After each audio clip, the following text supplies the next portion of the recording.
Welcome to Andy D. Cole's podcast. Please like, share and subscribe. Welcome to Andy D. Cole's podcast. Press like and subscribe. Welcome to Andy D. Cole's.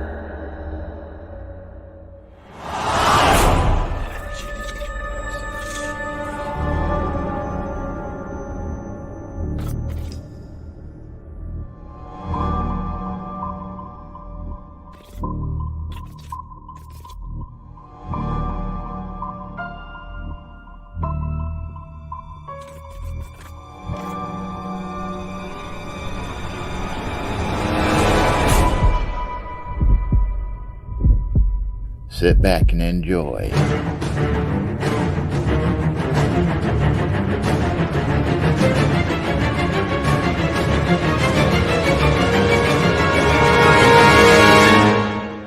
As we dive deeper down into the rabbit hole and into the unknown.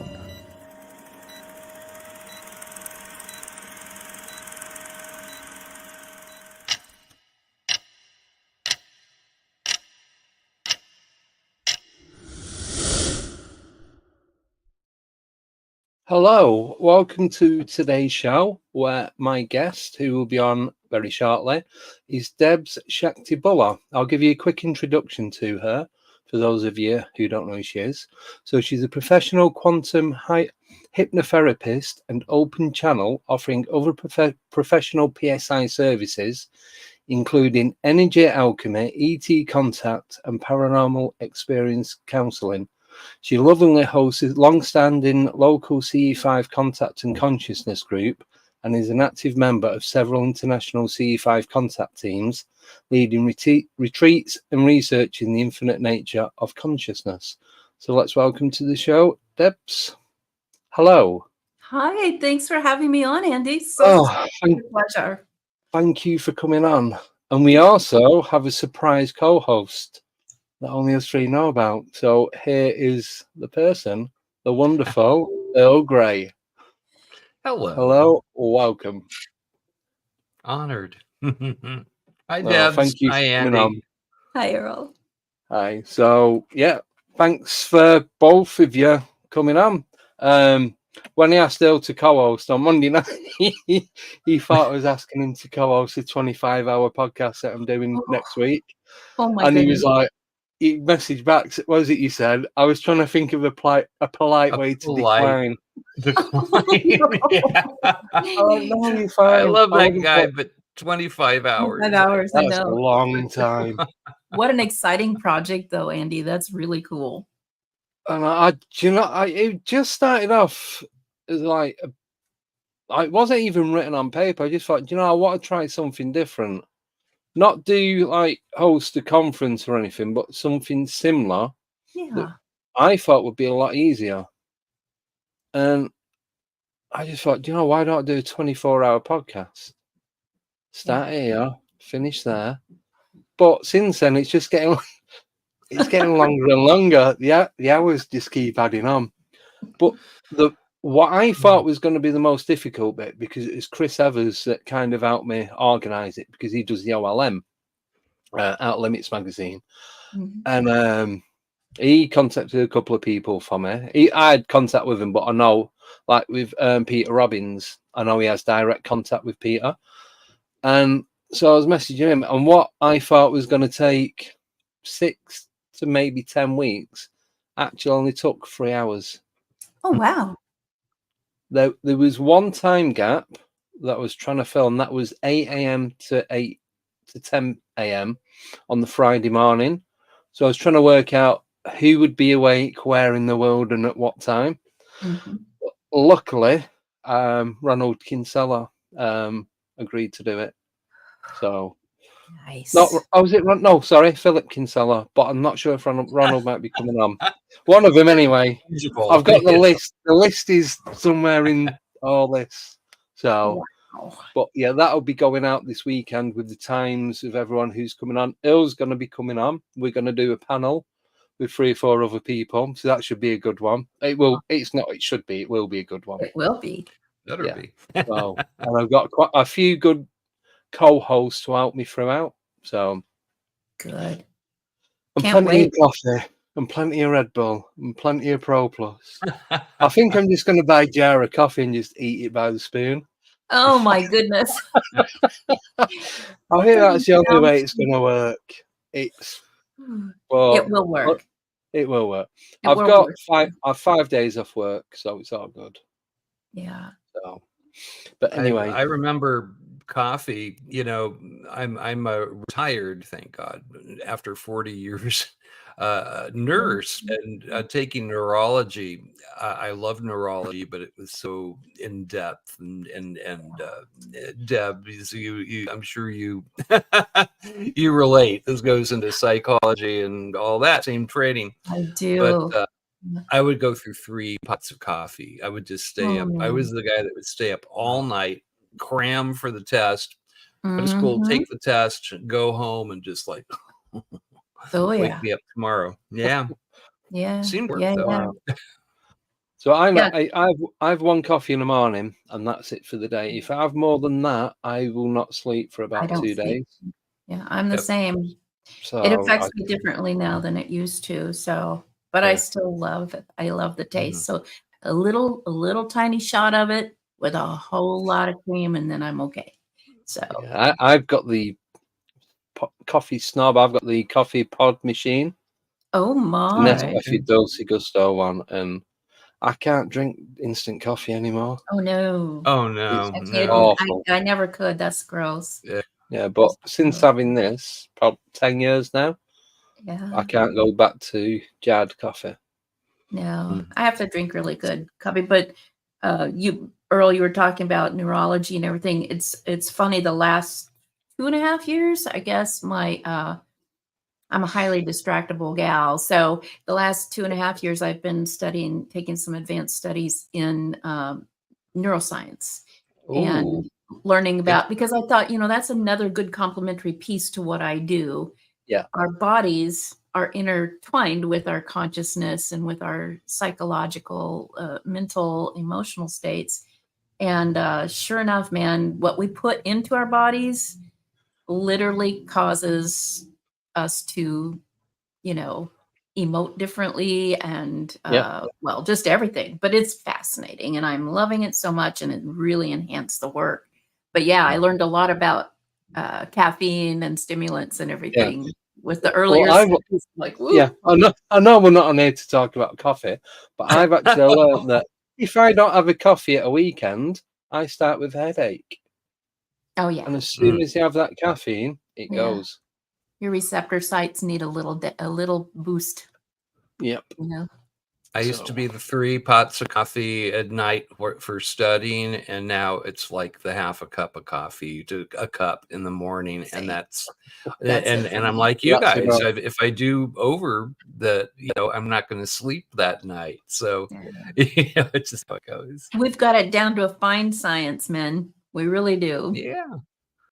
A little devil, do you? Right. So moving on from coffee, because I now want a coffee, and I know there's no point. I won't sleep. No, not till next week. So, what? I just jumped straight in. Do you have any projects you've got coming up regarding any of the, whether it's hypnotherapy, C5? Yeah, always got projects going. But this year it's like I'm on turbocharge. 2023, I had a lot of goals, and I still accomplished a lot of them, but it was what I call now the year of learning humility and patience, because I had some really serious health things happen for the whole year. And I literally couldn't do much of anything. But what happened is, like, this year it's turbocharged. So I just announced my own podcast show called Hidden Variables. I'm recording interviews as we speak. I thought it might be kind of tough to get people to want to come on board. My goal was to do 1 per week, and I now have more potential guests who want to come on than I have time for. So it may be more than 1 a week. I don't know. I'm really excited about it. That's good. That's good. And then I also, in addition to that, because of the work I do, a lot of the work, I don't just work with experiencers of ET or paranormal phenomenon, but that seems to be a huge group these days, especially with the film we made about the work. But I work with everyone, but I started a group for experiencers of any phenomenon called the Vortex just last week. And right. beautiful, just a beautiful, like a safe haven where people can come and talk, because they just feel so shy or scared to talk. But when you can get in community like that, I just told them this is the cosmic campfire. We're all going to sit around it, tell our stories, and this is how we foster community. So those are two big things I just launched this week. I have several retreats that I'm going to be co-leading and teaching at this year. One is a CE5 or a contact retreat in September, and the other big one is a women's retreat in April, and then there'll be some smaller ones in between. But and I'm finally on my goals list, my vision board, going to finish at least one of the 3 books that have been sitting on my desk for several years. It's really, I have been pushed by these guides to get this out. Yeah. So Good luck. lots of stuff going on, and I'm really so happy and excited about it, and just full of energy. So thanks for asking. No, excellent. Thank you. Because Earl was saying before we come on air that you guys have done a bit of work together. No, we actually we haven't worked. Not without work as knowing it did. We have intersected many times. Yeah. In fact, Yeah. Earl, I was just you saying Deb helped you with one of the accounts that you was doing? Was it for MUFON? Oh yes, yeah. Case Do we talk Yes. about we that, Earl? both Can we talk about involved that in. one? Because that is, It's so I'd fascinating. I'd Would you forgot like to about that talk about- story. Bring it up, Debs. Okay, so It's a good one. One of the experiencers that I have been working with the last couple years, I think she saw me in the movie Alien Abduction Answers, which is the film about experiencers, and it features some of my work. In fact, everybody in the movie are my clients except for Whitley Strieber, I think. So anyway, this lovely lady, can we say her name, or is that okay? She's gone public, so I think it's probably okay. Yeah, Susan Alway. She is. She saw the film and had, like the main character and the filmmaker of the film, John Yost, been silent for decades because of her experience. It was just too much, and she knew that she would become a pariah if she did, and in society. And she was in the military at the time, and so there's just no way. Anyway, she saw the film, and she was kind of very shy and quiet, but for some reason she reached out to John right after she saw the film, and then she reached out to me. He told her to reach out to me, and we started working together, doing the work that I do with these experiencers. And oh my goodness, one of the most compelling ET contact experiences I have ever heard. So incredible, almost too wild to believe. But now, with everybody jumping on board with this story, there's starting to be validation about where it was, how it happened, everything. And somehow Earl got a hold of that. Earl, I don't know how you became involved. Susan put in a report to MUFON, and it was sort of both a sighting report as well as an experiencer report. Mm-hmm. And I have one field investigator who is extraordinary, Richard Benaziak. I'm going to give him a shout out, or Benazak, silent I at the end there. And Richard is he's a retired police detective. He still actually works as a detective. He's still certified. But the man has a deep well of compassion within himself So he's has this seemingly diametric thing of just the facts, ma'am, but then he understands the high strangeness element that is evident in the best of cases is a thing, and he seems to have a very good comprehension and understanding of this. And the man is all about service. That's the way that he was when he was a public servant for the 30 years that he worked as a police detective. So I assigned the case to Richard, and I put myself as assistant field investigator just because I felt like it was that important of a case. And Richard was wonderful on this case. I mean the depth of this case and the witnesses involved. And then the second witness, is now involved as well. She wishes to remain anonymous because this is, she has sat on this thing for all these years as well. Yeah. But it's a profound case. I mean, we call it the Jackrabbit case for a very good reason. And and I do believe it's being I can't say too much about it, but that MUFON is celebrated as one of the best cases of last year, and as it should be celebrated. And Susan's very, very, very brave, has a wonderful understanding of this, and I think through the work that we were all doing, though we didn't know we were doing this, Debz. I mean, you kind of handled the ontological shock stuff with her, I think, and it was able to get her over that speed bump that so many people find themselves stuck, paralyzed. Yeah, I know.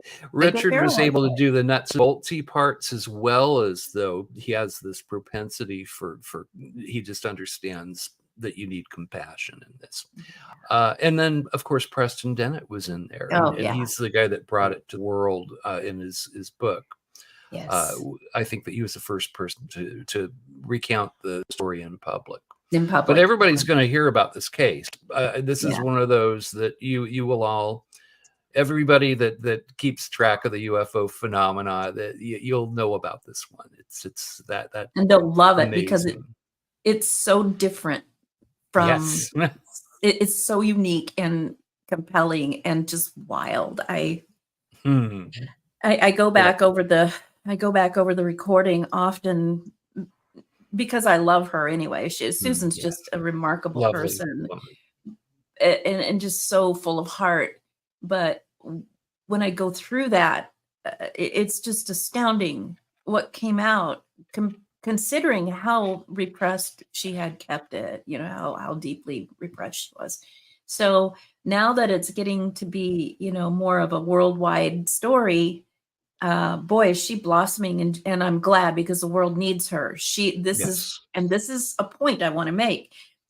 Every one of these experiencers, the thousands that I've worked with, and the thousands that I haven't, that I've heard about even, it seems that their experiences are a call to action for their purpose.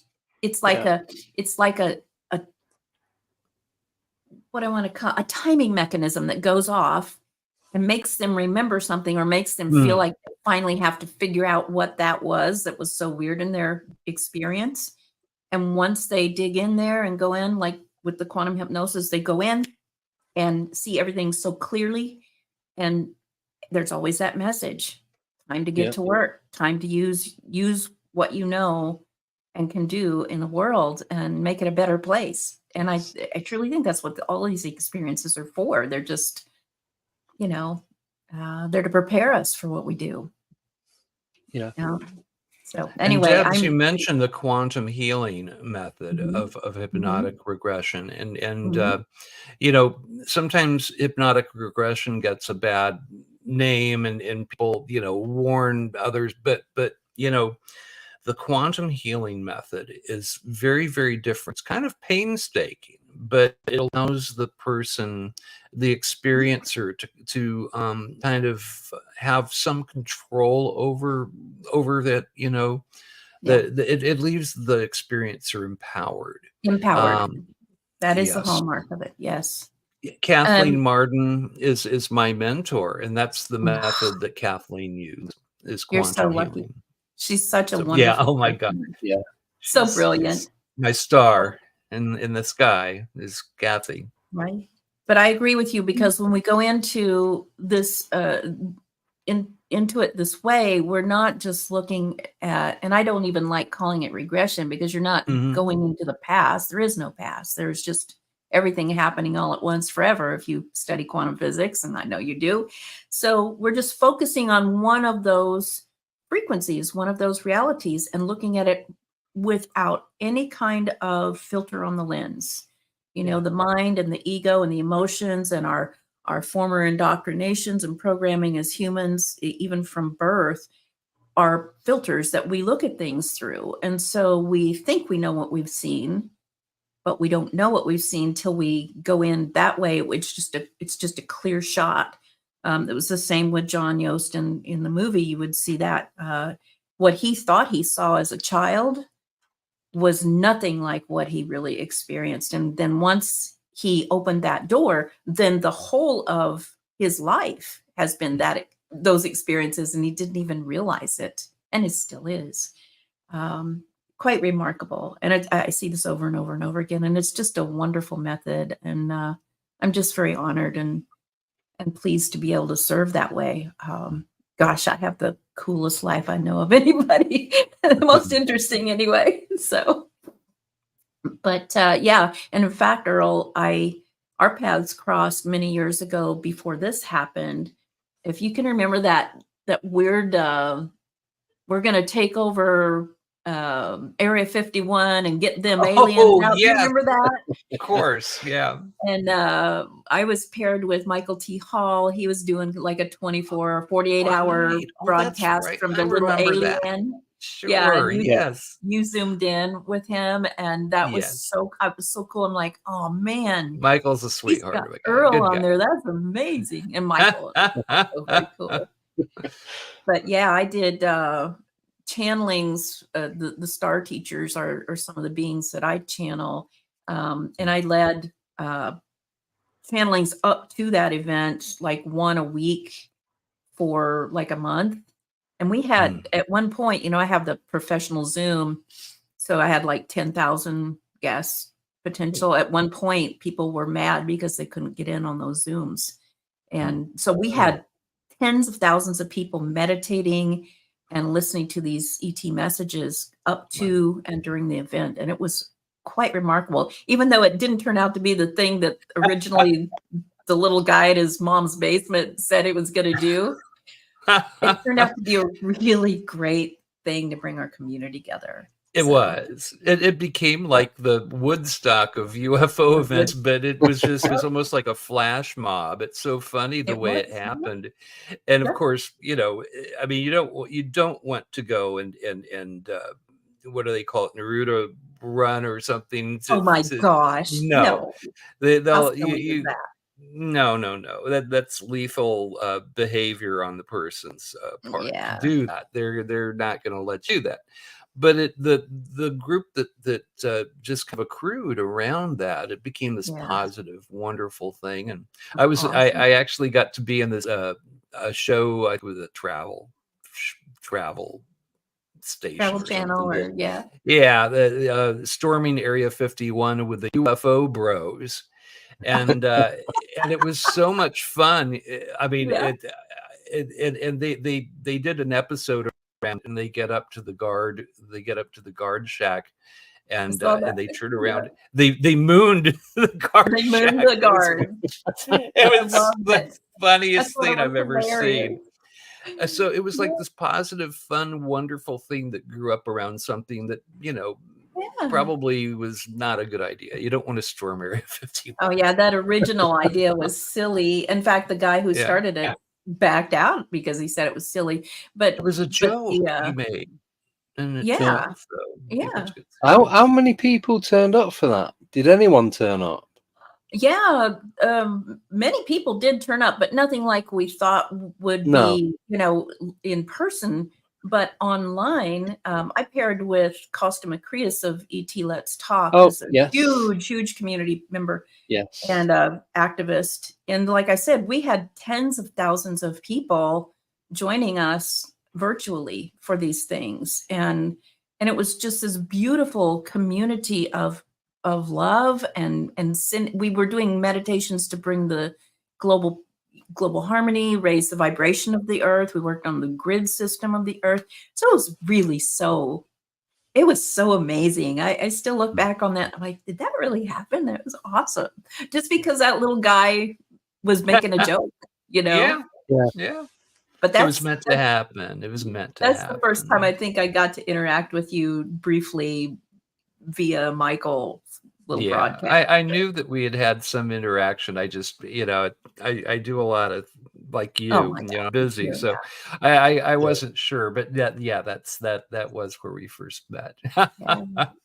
Yeah. Say hi to Michael for me. He's a good guy, good friend. Oh yeah, awesome dude.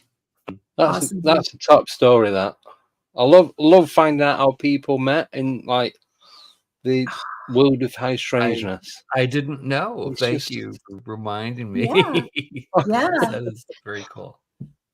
Yeah, that's one of the remarkable things about the phenomenon with non-local consciousness is it just proves to me over and over again how interwoven, or to use a quantum physics term, how entangled we really are. Yes. Yeah. I meet someone and we go back and pull that thread and we are maybe 2 to 4 degrees of separation, but usually it's 2 to 3. How we met and how we know other people or we're really close to. It's just, and many times we're related. That's even wilder, all over the world. So I just love it. So anyway, I feel very grateful for that. So, synchronicity. When I first really stuck my toe in the pool of this thing intentionally and decided to investigate and throw myself at it, a dear friend of mine, Terry Arbogast, and Jacques Vallée, just found out he's in Jacques Vallée's Forbidden Science, the most recent book. They were talking about Terry. I know. He had a phone call from outer space when he was young. But a whole other story. But he was kind of took me under wing in my early days of this. And I'll never forget, he said, synchronicity is ET's way of letting you know that you are on the correct path. On the right track. If you are experiencing synchronicities, stay on that path. That is where you're supposed to be. And that's held true. That's held true. It's a meaningful coincidence, is synchronicity. It was like we were saying. Yeah, we were saying before we come on air, we were saying everything's just slotting into place. Yes. And I was getting to the point where I thought, is it gonna stop? Or what's gonna happen? And then it just started doing it again, but on a different level. Yeah. And it's just very surreal. That's how it feels. That's the only way I can explain it. Yeah.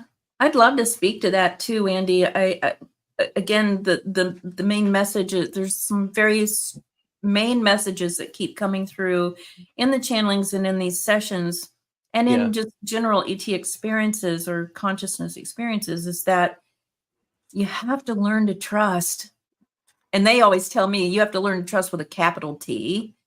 And the main person you need to trust is yourself, because you do hold the whole of creation in your own being, but it depends on what vibrational state you are maintaining and sustaining as to how you're going to interpret what's going on around you. And I truly believe what's being created by you all around you. So but trust is very key. So if you can just get out of that pre-programmed, by our culture, the other shoe's going to drop, or, don't get too happy because there's always, there's always the door's going to close if you do, because that's hubris, but it's not. That is a lie, man. It's a lie. Just keep your vibe high, be happy, be loving, serve. It just falls into place. It's awesome. Yeah. And if it doesn't feel like it's falling into place, it really is. And eventually you see just how that fit in, Yeah.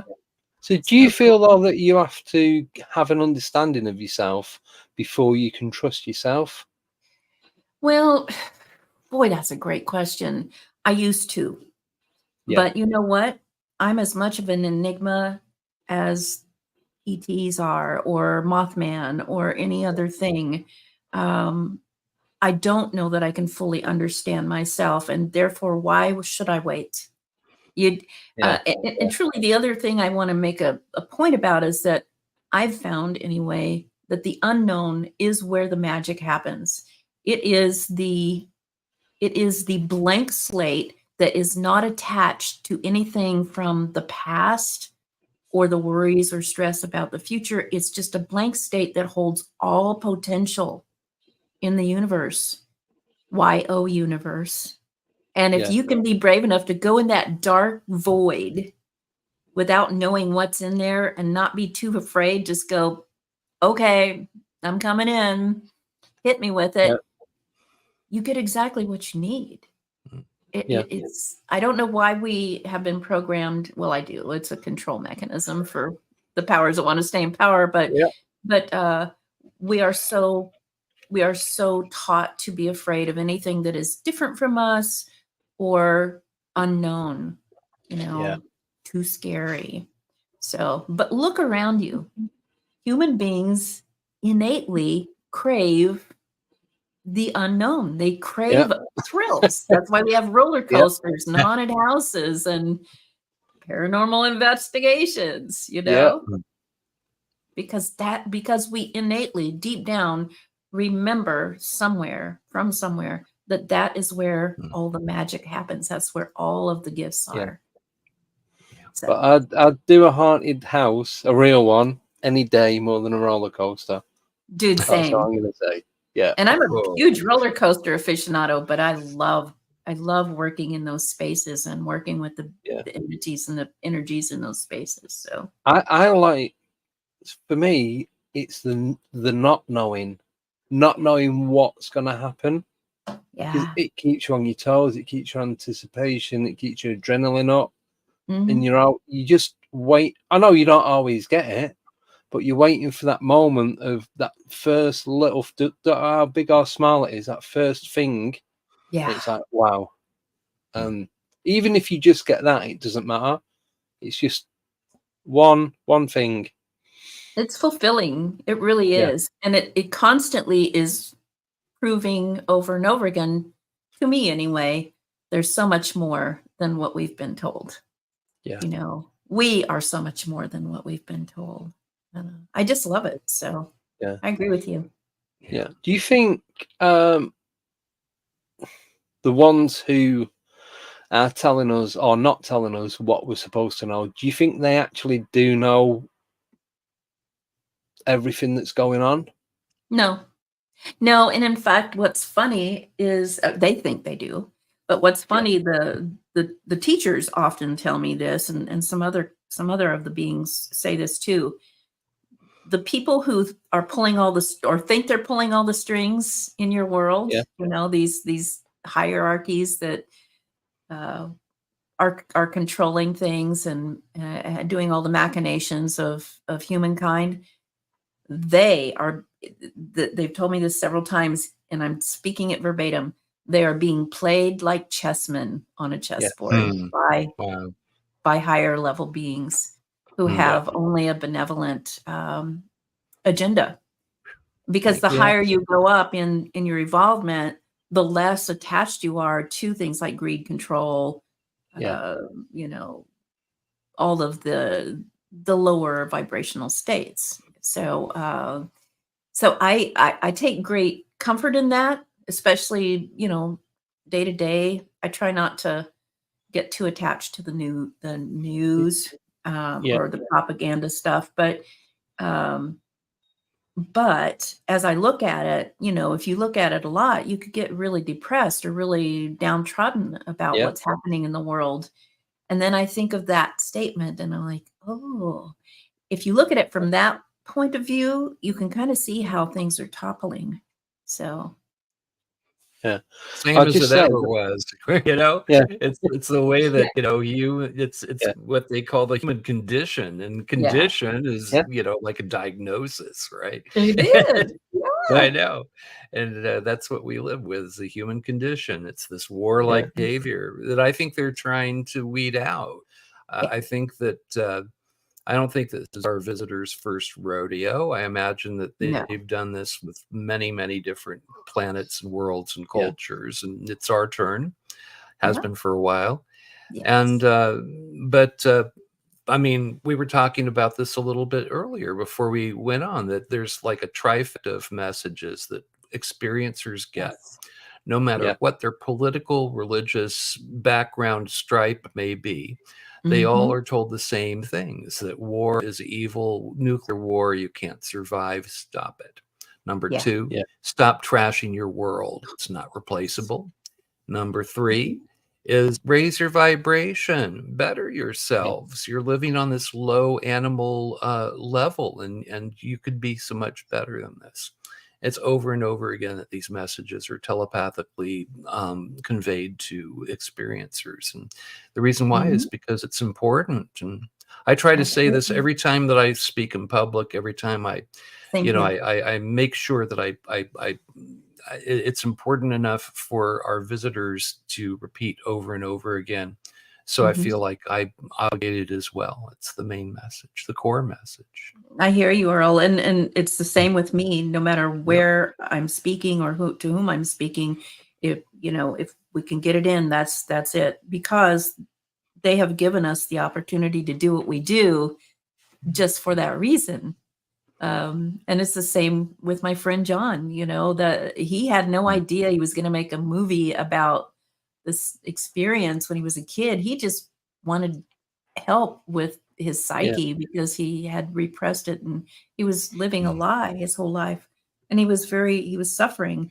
And then when we went to the part of the session where, after he'd seen all this stuff clearly, we go to what Dolores Cannon used to call the subconscious. Usually it calls itself the higher self or the ultimate self in my sessions. But when he went there, and we were filming it live with remotely, no one could be in the room. I don't allow people to be in the room. Yeah.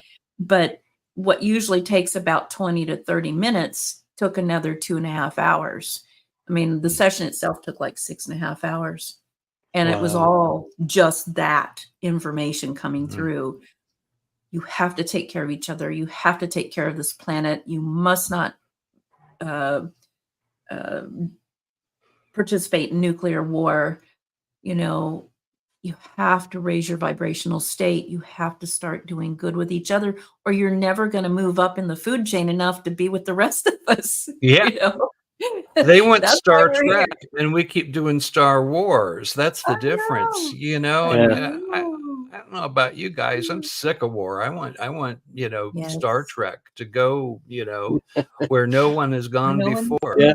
Yeah. And that's what they want. Doesn't sound And- like an invasion to me. No. No. And in Well, fact, a lot of the times they tell us over and over again, they are us on a Yeah. different vibrational frequency. They're us. They're just the higher levels of our consciousness trying to, chip away with a little cosmic pickaxe so that we will bleed out some of this low vibrational negativity, the mud, let it out. So, it's like draining your radiator, right? You have to get rid of the sludge before you can have clean liquid going through there. So anyway. Good. Yeah. Yeah. I was just going to say, you saying about not watching the news and that.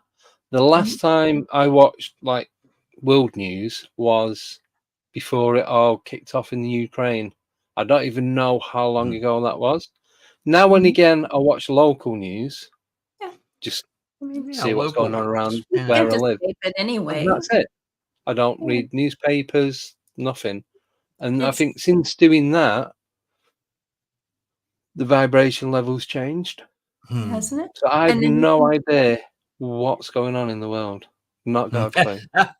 Same Some of the old thing. Yes, it doesn't Yeah. matter. Some of the directives I've been given and my clients and students and people all over the world is, if you're afraid or you don't like what's happening in the world, stop thinking you have to try to do something to fight it. Fighting the evil only creates more evil. Start with ground zero right here in your heart. Yeah. Raise your vibrational state and then use that energy to be of service to others. Even if that means going to your day-to-day job and just being a nice person and being compassionate and, being ethical and so forth. And then maybe you spread that out a little bit more into taking care of your family better, or your neighborhood, the neighbors, your local community. And it has this ripple effect that is much more effective than trying to fight something. I remember a quote from Mother Teresa decades ago. People were trying to get her to come to a protest for some war, a war against something. And she said, when you create a gathering for peace, when you create a gathering to institute or constitute peace in people and harmony and service, I'll be there. But I will never come to speak about fighting against something, because it just feeds the same energy. So you look back at all of the great avatars that we revere so much, Dr. King, for instance, Mahatma Gandhi, Mother Teresa, all the way back to, Babaji. They speak about the same thing. Stop focusing on the negative stuff. Stop trying to fight it. Yeah. What my teachers tell me is, instead of trying to fight something, think about what it is you do want. What is the opposite, for instance, of war? And when you think about that, then start doing things to promote that. Promote the opposite of what it is you don't want. Live your life that way, and that's how you change the world.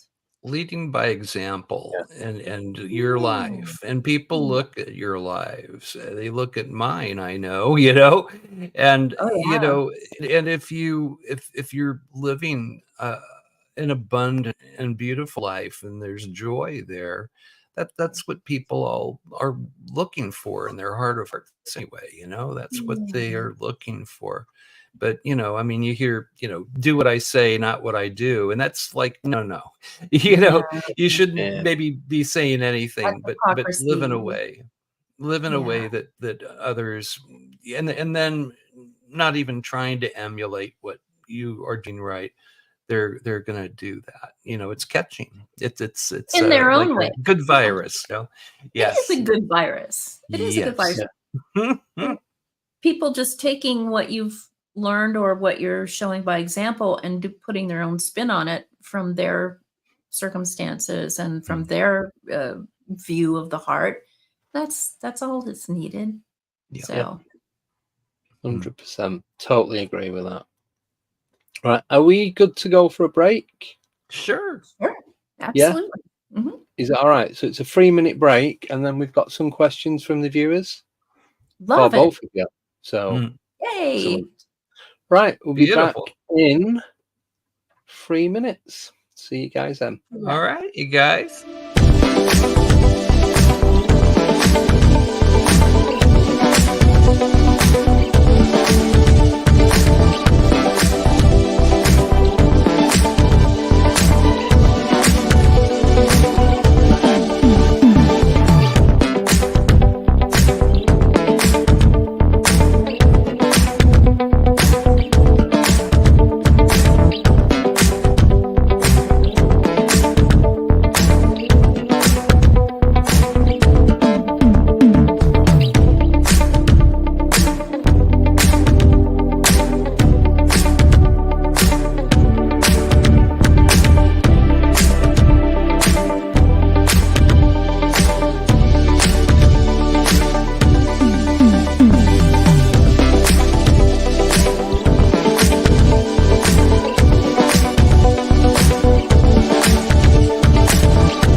And we are back with an additional Ray.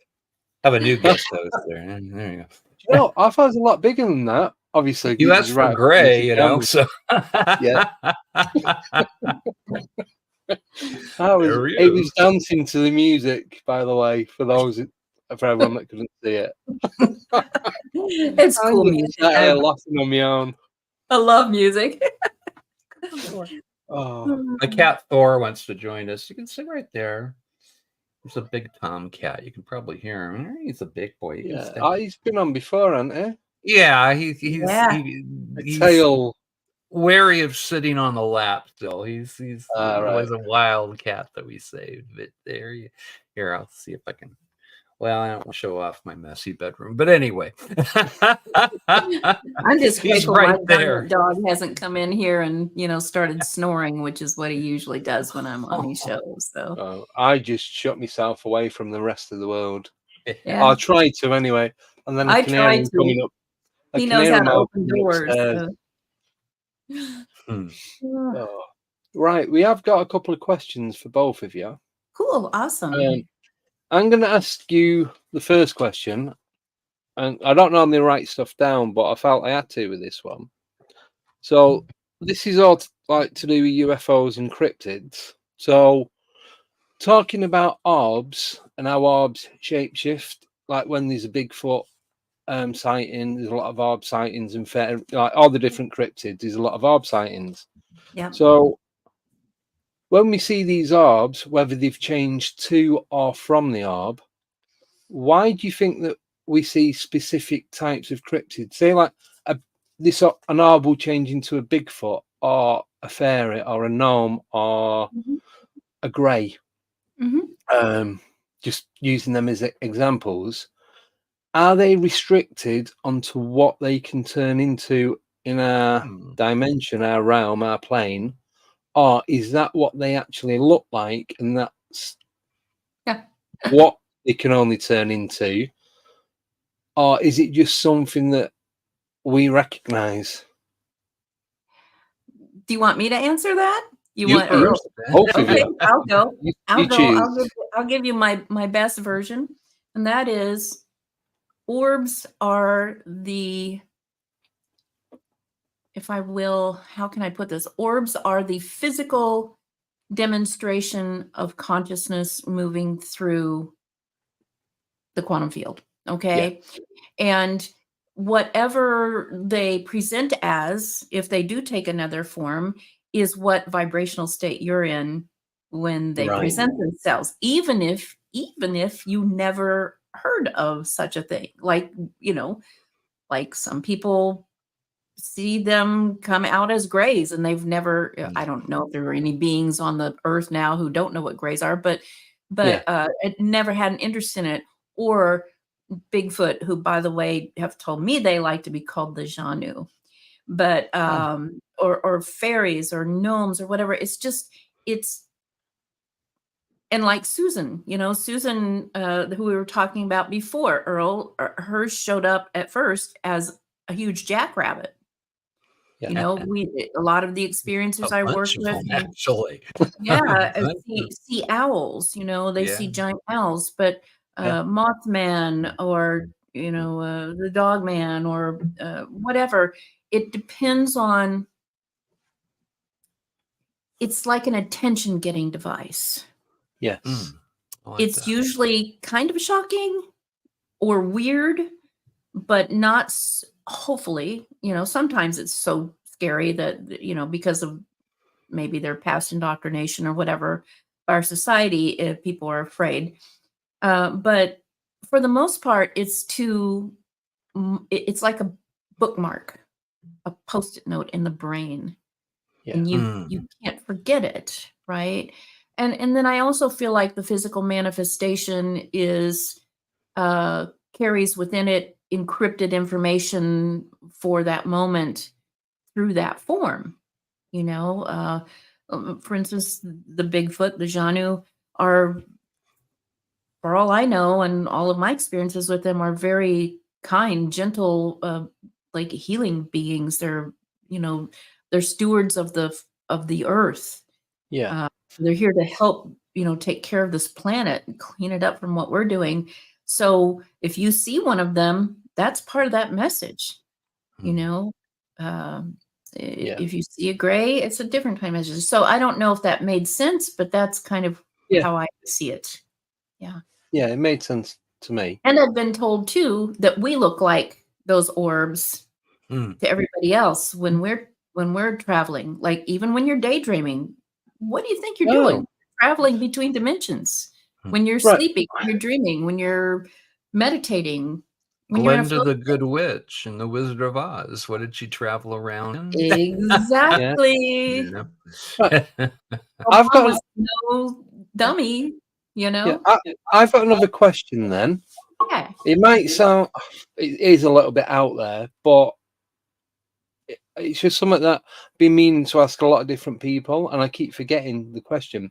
So, as you know, I drive for a living, but not just with driving, but when I'm out and about and doing stuff.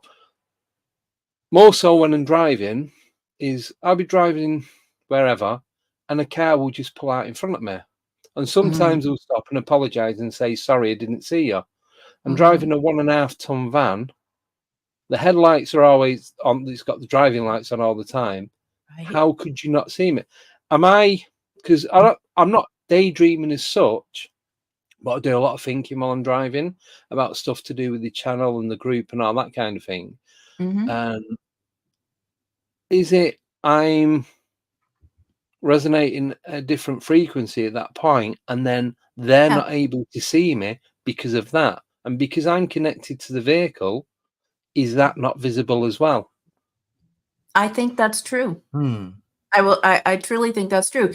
That's why you see UFOs pop in and out of dimension, right? That's why, well, there's just a million examples I could give, but that's a very perceptive thing you just brought up. You are attached, you're in that vehicle. Yeah. I've literally had experiences where, I went somewhere or was, beckoned to go somewhere while I was in my vehicle, and that vehicle went there with me. And sometimes it was set down, I can think of one time I was leading a CE5, a contact group out in the middle of nowhere.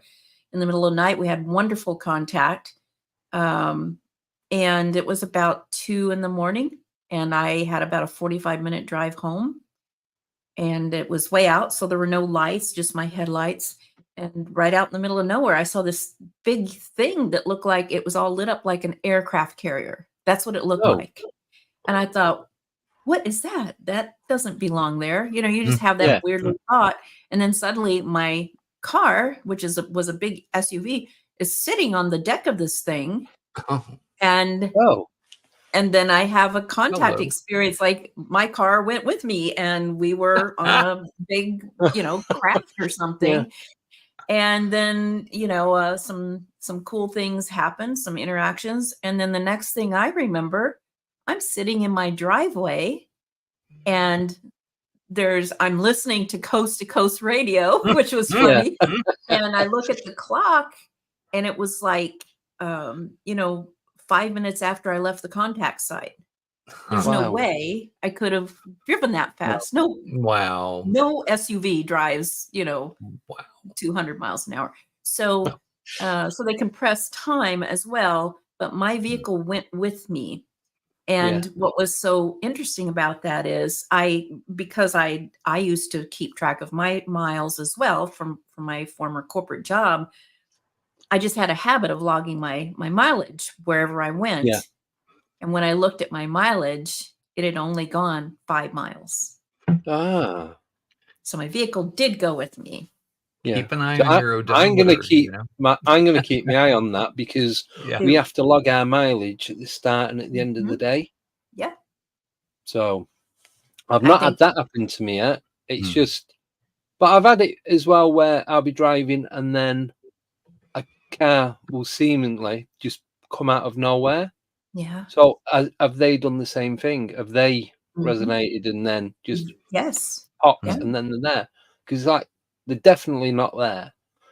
And then all of a sudden there's a car right at the side of me. Yeah. I've had experiences Very where, strange.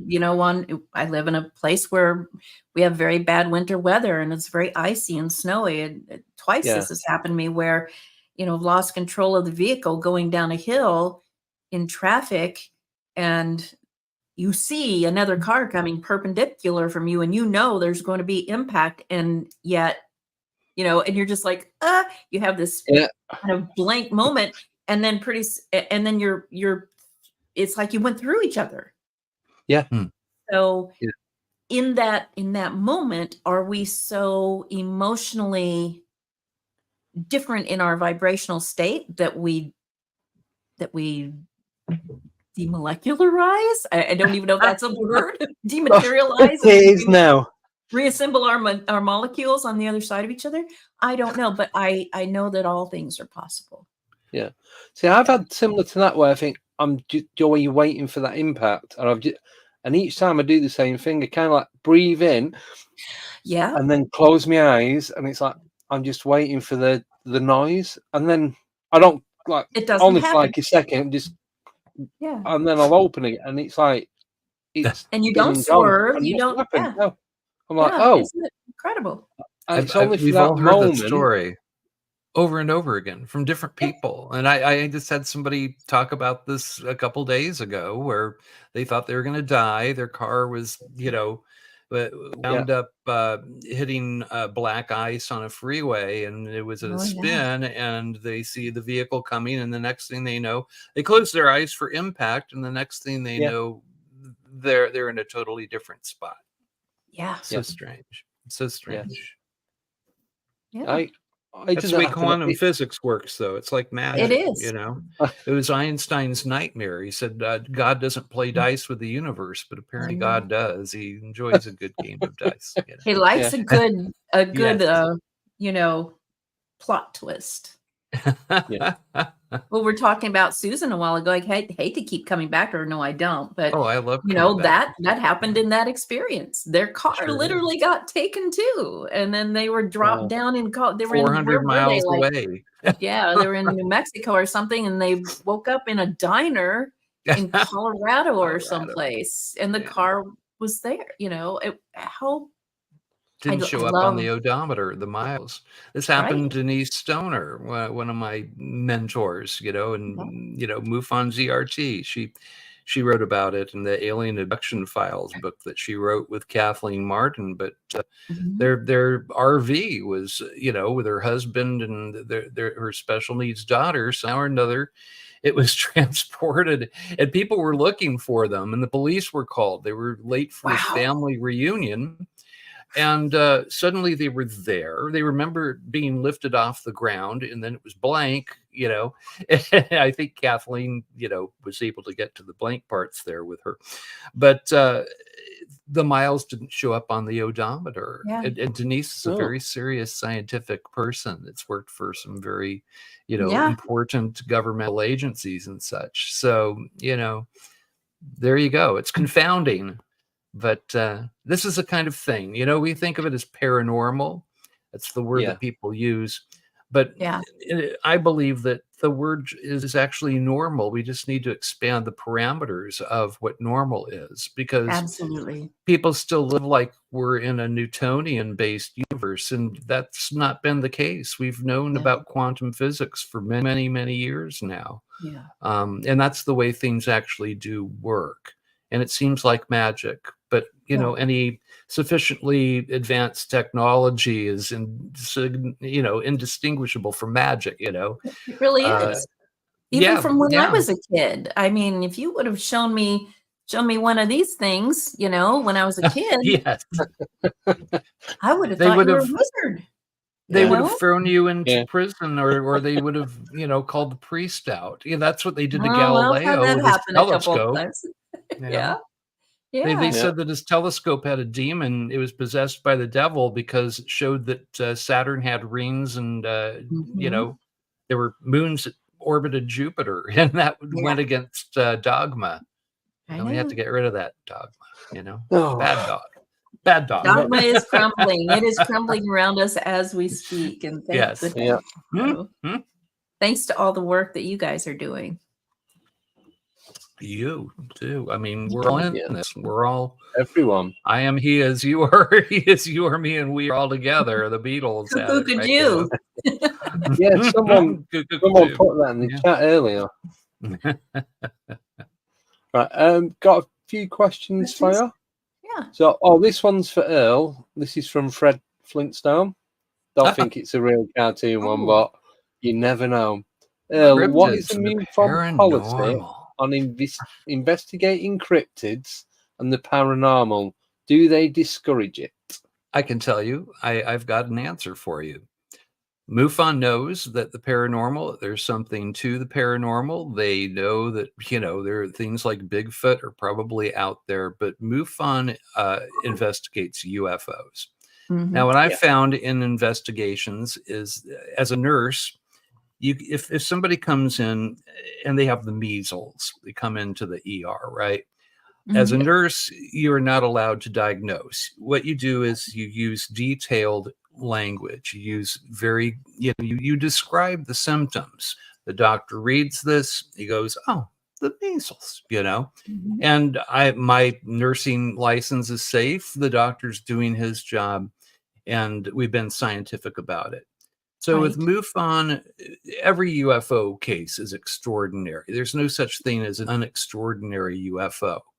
But to be scientific, you got to figure Congress is looking at our case files now quarterly, So you want to be scientific the way that you describe things. So you see Bigfoot standing next to a flying saucer. You don't use the word Bigfoot. You describe the entity. And this is where people in MUFON don't get it. And people that are looking at MUFON don't get it. MUFON doesn't discourage any description of an entity or extraordinary vehicle or experience, but they want the field investigator to describe it using scientific and good language. The word orb, for instance, and we get orb cases, and you can investigate orb cases, but you describe, if it's, I think there's something different between the metallic drone-like things people see. The 300-foot golden sphere that I had a commercial pilot see come out of the ocean and shoot out of the atmosphere, and the little like what some people call entity balls, that we were talking about earlier. You describe the object, you describe the way that it reacted to you, the way that you reacted to it, and you're just thorough, and you do it that way. You do due diligence with your casework. You can certainly investigate any of these things, but you just want to use scientific language.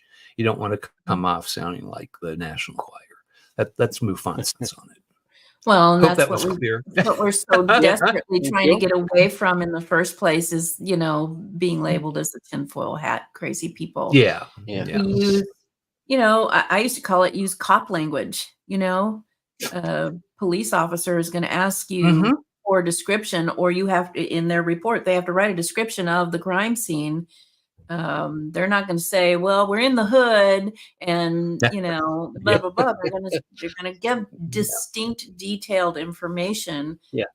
Using quantifiable information. So, how would you describe a Bigfoot standing next to a UFO? I've talked to our director of investigations about this before.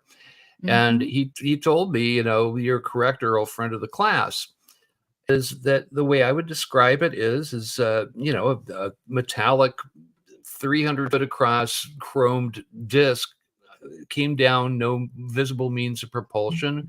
A little ramp came down, and a anomalous entity egressed from the vehicle. Entity was 7 foot tall, malodorous, covered from head to toe in long brown scraggly hair. Entity went into the woods, knocked 2 tree trunks together, making hooting noises. I did not say the word Bigfoot one single time. Any scientist that reads my report, he's going to read through this and say that was the Sasquatch. Yeah, and that's how MUFON does it. You just you don't want to sound like National Enquirer. Our creed is the scientific study of UFOs for the benefit of humanity. Period. You know, Love it. that's how we do it. The scientific thing has to be in there. That work Yeah. for you guys? For you, Fred Yeah. Flintstone, I hope. Say hi to Barney and Wilma. Ooh. Like Wilma. Oh, thank you for that. Next question. Oh, so I think this is for you, Deb.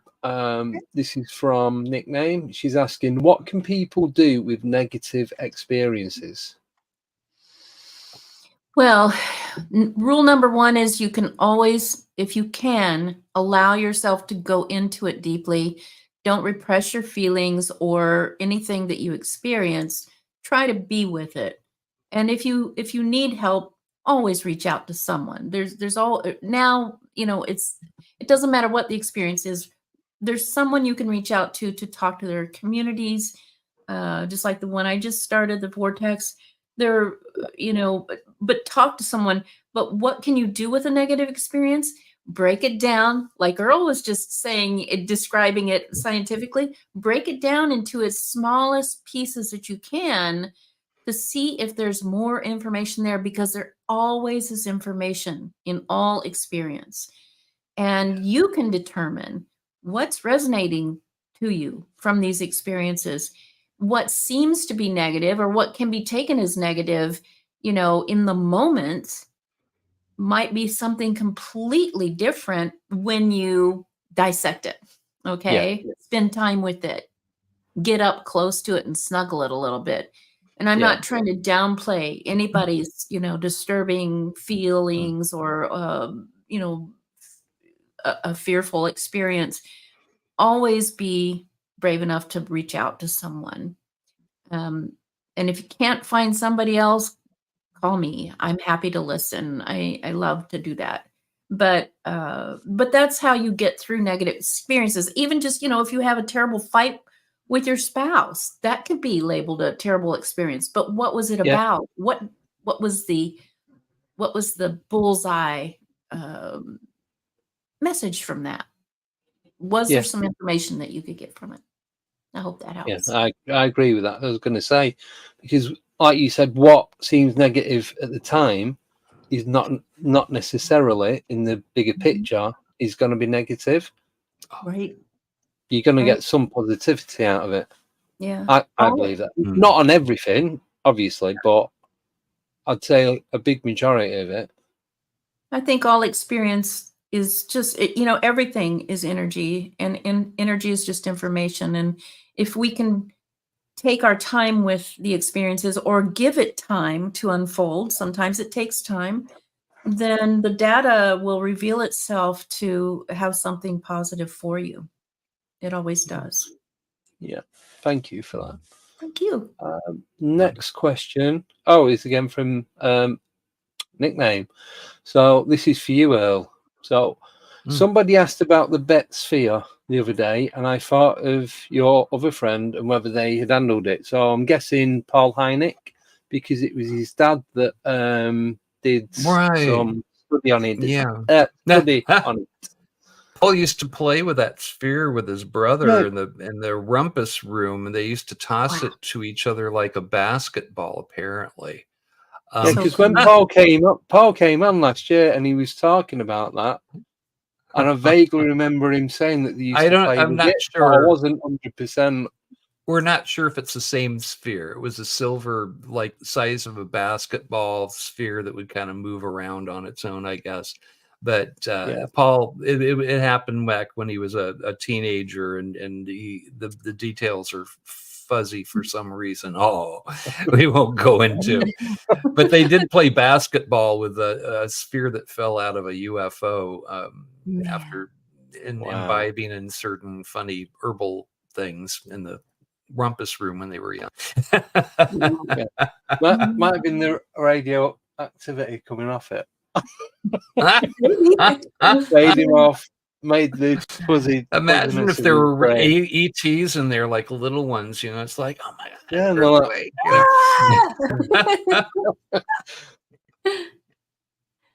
god! Nicknames, but it went missing. Did he give it back? Did they get? I don't know. He has no idea whatever happened to that thing. His dad, I And guess. that's the story he's sticking to. Yeah. Yeah. Paul doesn't Wink, own wink. it. If that's the question. Yeah. No, thank you for that. Oh, next one is from Bim Jim. He's asking, have you seen the repeatable science that supports the existence of a consciousness spectrum? Ooh, can I answer? Yes, because that's I don't yours. even That understand the is question. I would yours. love to answer my take on this because I get people hitting me with stuff like this all the time. Yeah. Well, that's not measurable by science, so it can't be real. You're mistaken. If you can't measure it with science, with the scientific method, then it can't be real. And what I say is the scientific method is wonderful for third dimensional stuff. Right. We're not dealing with stuff from many, many dimensions, many frequencies. And so, it's like trying to measure the ocean with a teaspoon. You could, it would take you forever and you'd probably be pretty sloppy at it. But, but there's no repeatable science yet that we have because we haven't raised our consciousness level ourselves enough to discover that, but we're on our way. And what was considered ridiculousness or made up stuff, even a few years ago, now everybody is pretty much saying that's probably true, or a lot of people, even the people who want to stay in power, are starting to speak that language. So that tells me we're on our way. But yeah. No, thank you for that. You're welcome. Earl, have you anything you want to add on that one? No, you handled that really well. I'm good. Cool. Excellent. Thank you. Right. Oh, I agree. right. So Science is limited. I mean, it's limited. It's if you're using the scientific method 300 years ago, you're using the scientific method of what we understood 300 years ago. Yeah. And I think that this technology, whatever it is we are dealing with, is far, far, far beyond that us now. So, we do the best we can. Yeah. With a little help from our friends. Yes. Oh, we're in a Beatles mode today here. Aren't we though? The Beatles, Right. Next question is from Dragon Reba 369. Can orbs be an example of entities constructed from photonic matter? Everything's possible. Yeah, I don't know. They're self-illuminated, and that's photons. So. I mean, we often call them light beings, don't we? The ones I've interacted with are made of light. So photons are a form of light. Right. Can I just show you an image, Deb? Is that okay? So this is an image that I found on the internet. It's what I recall my first ever encounter looking like. I was about 4 years old. I was laying in bed, and there's one of these things that was dancing on the wall. Just with you saying about light beings, and it was one of these. It's about 4 inches tall. I have seen these. They look just like this. Cool. I've seen these at some of my contact events. I've seen them when I was a child. I've seen other people have photos of this. Yeah. Wow. And you saw this when you were 4. This is, from what I can recall, my first memory of something different. Wow. Oh, I love that. I was They literally look like beans. I mean, that's pretty wild. It was probably about around that big. I'm going back 40 odd years, and I'm laying in bed and I'm facing the wall. The bedroom windows behind. The back of the house was just field and a golf course and no sewerage works. So there's not, and the angle of no artificial light coming into the room. At the foot of the bed was the door obviously leaning out onto the landing, and my mum would always leave the light on because I didn't like total darkness, so you could see the light through the crack of the door. But it was the old orange bulbs with a filament in it, so it Right. wasn't even. But these were this colour, and and it was like dancing around. You're like on a music box where you have the ballerina, Right. and it just goes. It was doing that, and I'm just laying in bed watching it, and then I just fell asleep and don't remember anything else from that. Andy, we might want to do a session and see if there's more there. I'm scared now. There Now you you've go. got me. No fear. Fear not. No. I want to No, know no. what that is. That's very cool. That is. Yeah. So, I but can't it was say I've them seen colours. those. It was like I'd like to. They're light beings. the light, the white, and the blue all together. Yeah. And Yeah, that it blue was white just- is and all very, very all I prevalent. could think of was, do you know, on the old turntables. So I grew up. My mum and dad was listening to music all the time. The TV would be on, the volume was down. We listened to like John Lennon, Right, the used to Nolans, listen to Rod records. Stewart, all that kind of stuff, like early 70s. And when the light comes in through the window and bounces off the vinyl and then goes on the wall, it reminded me of that, the way it was moving. Very But there was cool. nothing, we didn't have anything like that in the bedroom. We had, me and my brother shared a room, we had bunk beds, wardrobe each, drawers, and a lamp, and that was it. Wow. I called them So- bops when I was little. I remember I was like a baby word, and I kept calling them that until maybe 4 years old. But you know, Dad would be out, like watering the lawn, and you'd have the light refraction Yeah. reflected on the wall, Water. and I'd be pointing at him and going bops, bops, But there's bops, and then there's bops, Yeah. And those were very interesting that you saw. Yeah. I don't think a natural phenomenon at all. Yeah. I called them space monkeys before I ever knew about space or monkeys. I love that. Yeah. And now, Oh. then years later, I realized, I was seeing, Yeah. wow, Yeah. cool. My earliest memory is 3 years old, climb up to the top of the monkey bars at my dad. He's a carpenter type, with a wood shop. So he had built monkey bars with a swing set. I'd climb up there and I'd be waving and singing. And my mom she'd open up the kitchen window. It's like, who are you singing and waving to, Earl?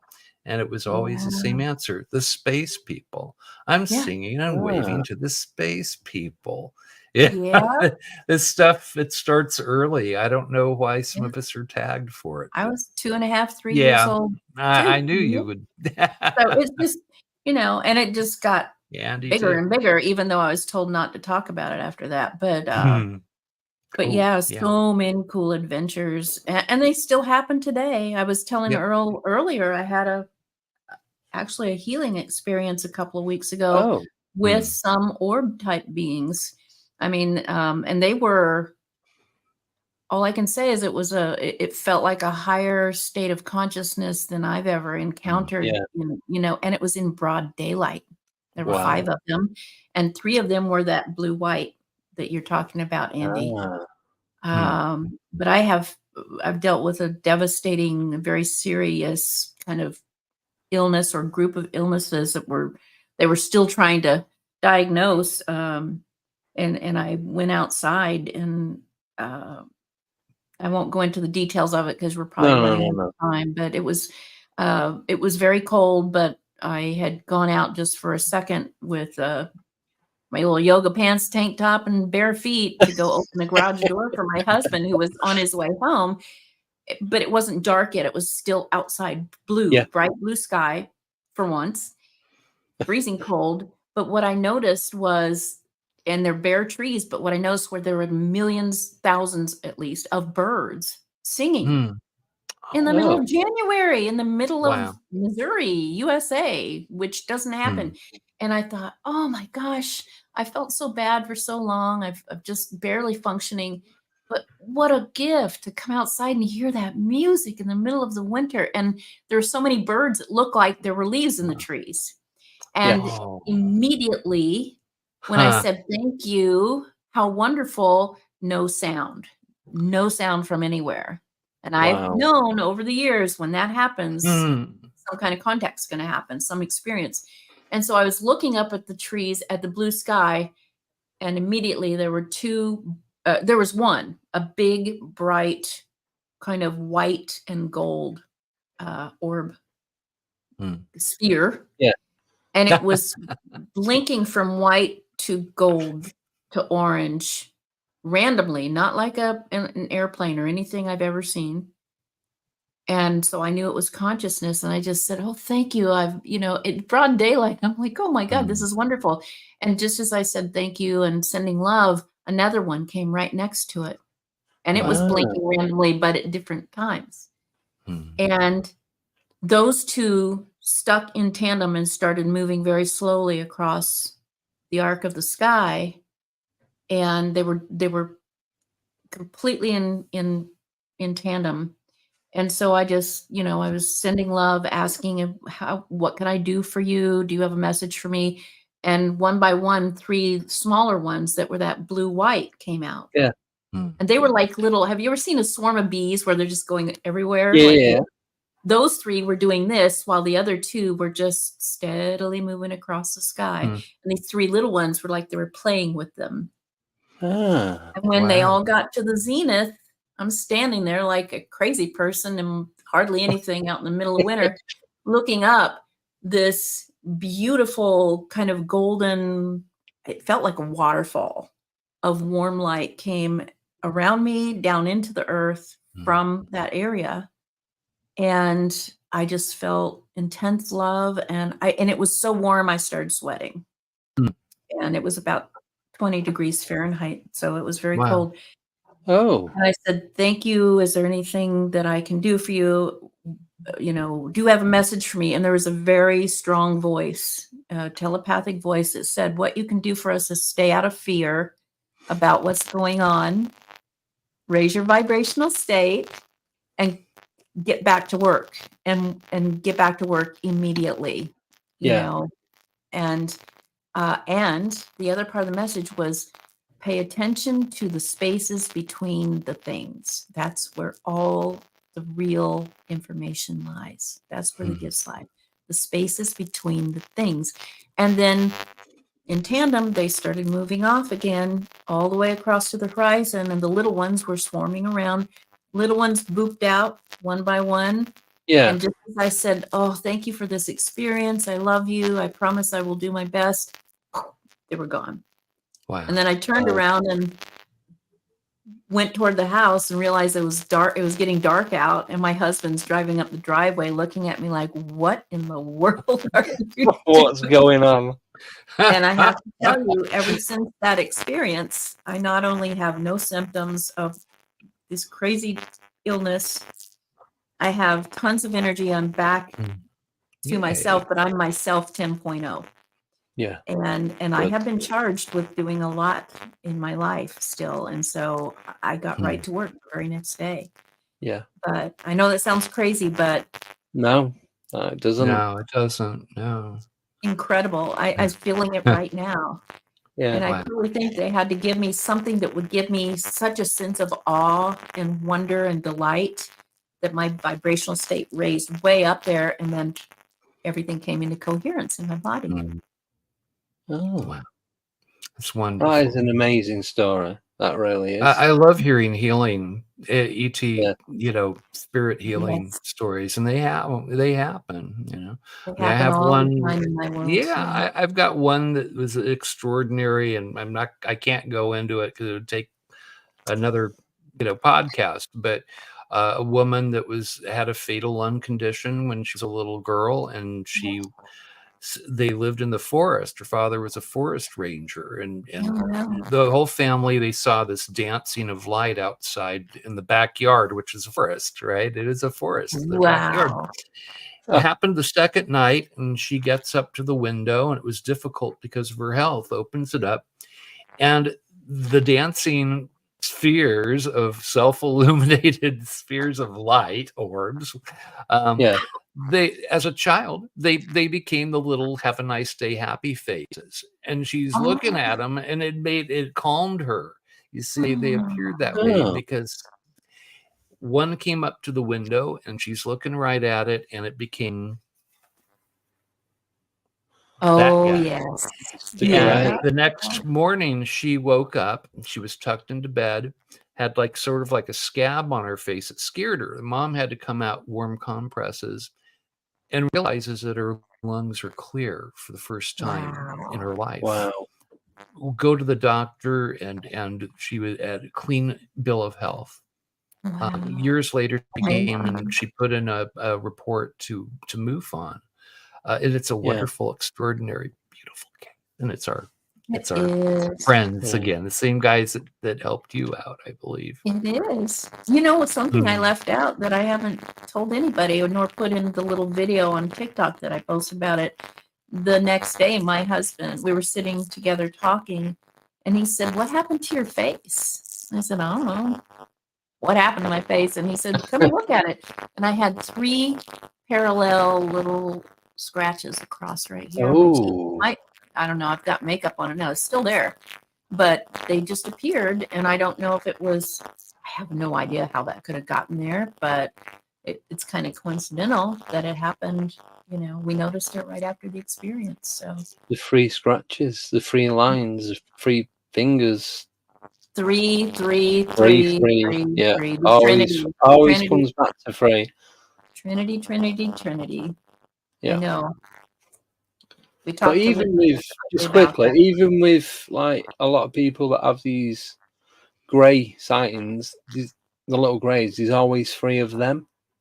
Or there seems to be a lot of In my accounts where there's experience, 3 of yes. them. Mm-hmm. They Yes. seem like worker bees to me, the little ones, you know. Yeah, Yeah. they are. Yeah.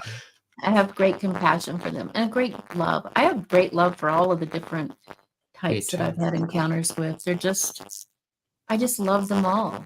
And I've never had a scary experience, which people Mm. think I'm, you know, most people don't believe that, but Yeah.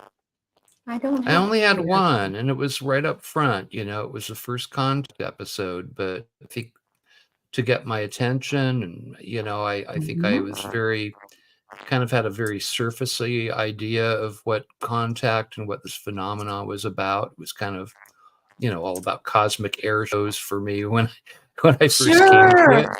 And it Yeah. totally changed. It became this personal thing. But it, you know, it's like in Buddhism, sometimes the Shaolin monk will hit the acolyte in the back with the blunt end of a sword Yeah. to get their attention. And you know, Mhm. the acolyte will think that he's being executed. You know, you have to get on the Mhm. knees, you know, prayerful, you know, meditative Yeah. state. But it's to wake the person. It's like an initiation. It is an And maybe initiation. it's something like what I experienced, perhaps. I call it the It's timing certainly the time to mechanism. think. It just is. Yeah, it's the shock. You know, sometimes you have to have shock value to pinpoint that, to put a post-it note in your mind that this Yeah. is important. Maybe you don't deal with it right then, but you do eventually. I think it's so Hmm. cool. Yeah.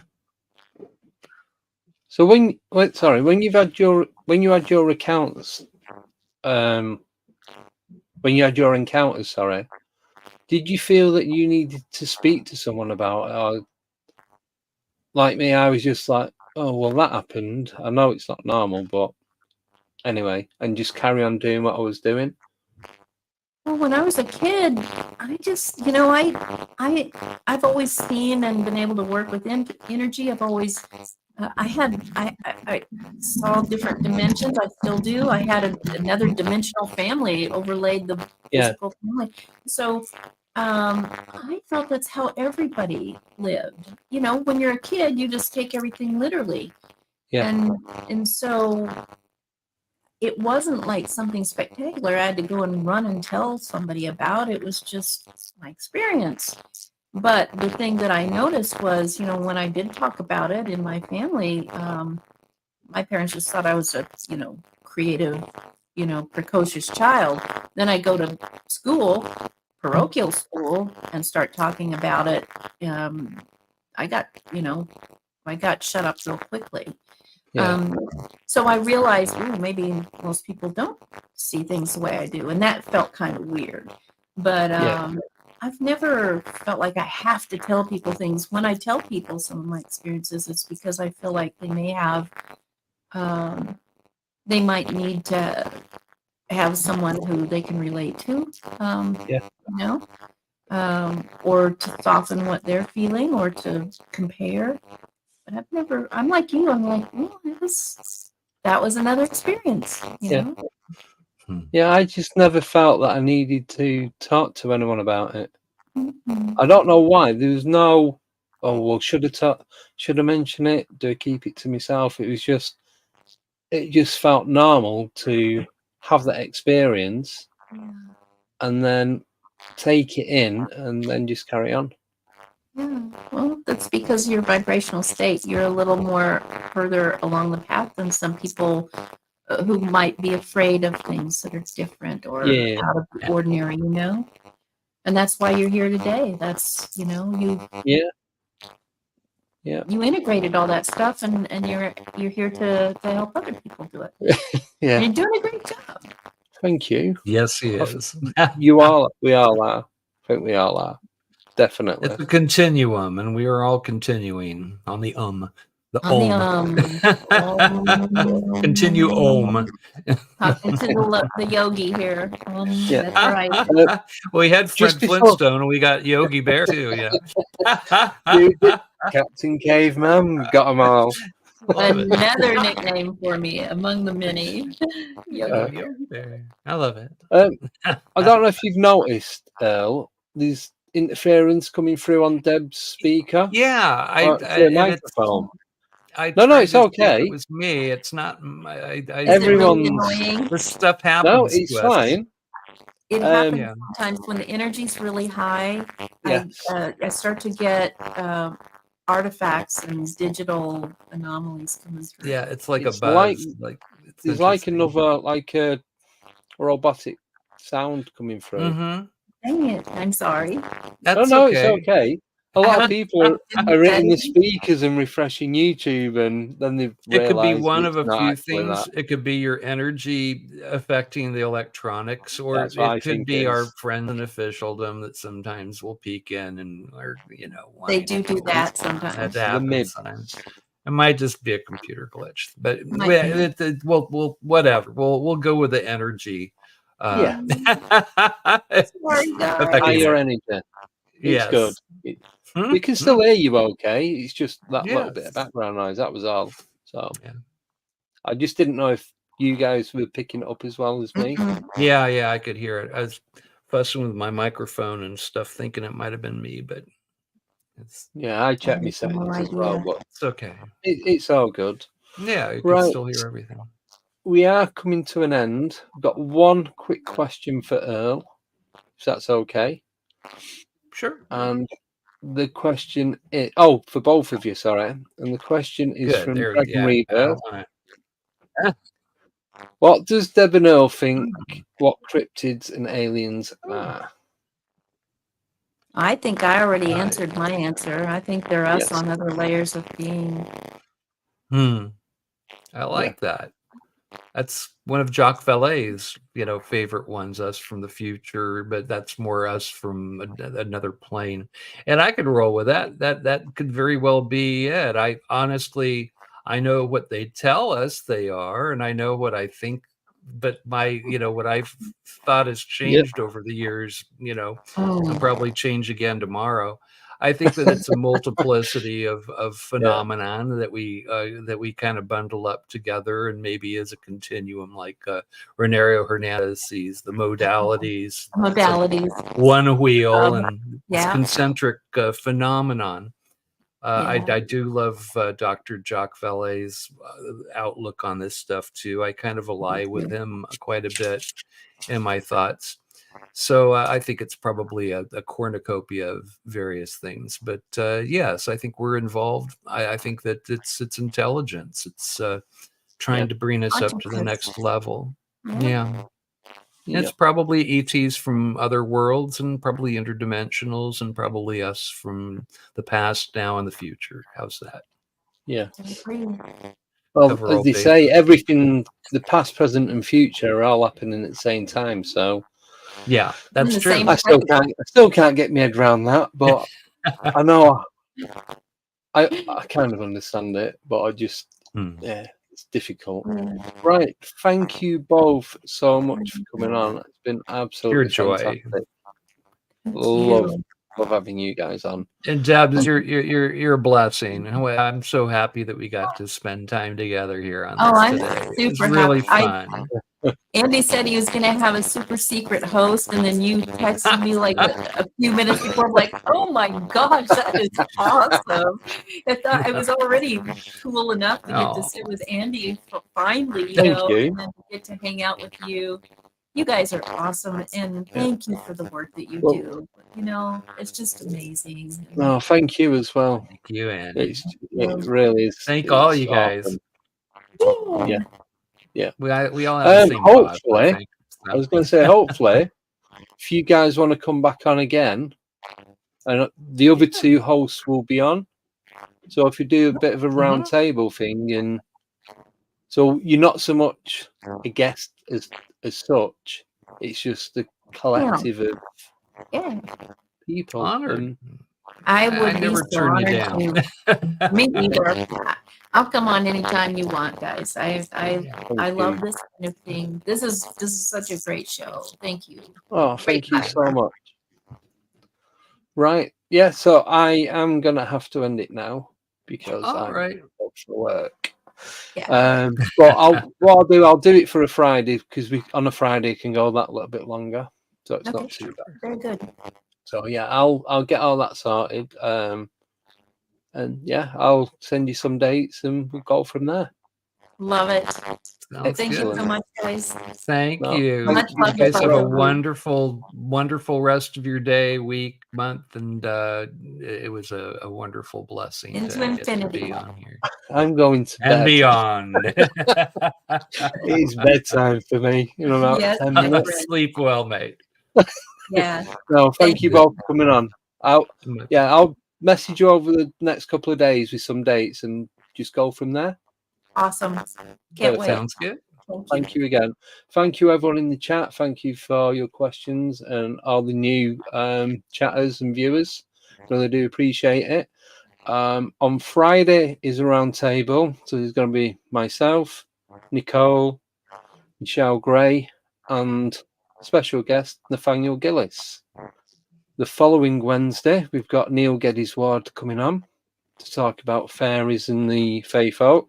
And then on Thursday is where Earl isn't co-hosting with me because I'm doing the 26-hour podcast. I'm not wait. But I will join you for an hour. Yeah, yeah, you're coming on. Like I said, you're on with a few different people, so there's going to be a lot of panel and individuals and co-hosts popping in and out. So it's going to be a good one. So yeah, hope you all tune in for that. Take care, everyone, and catch you soon. Bye bye. Thank you.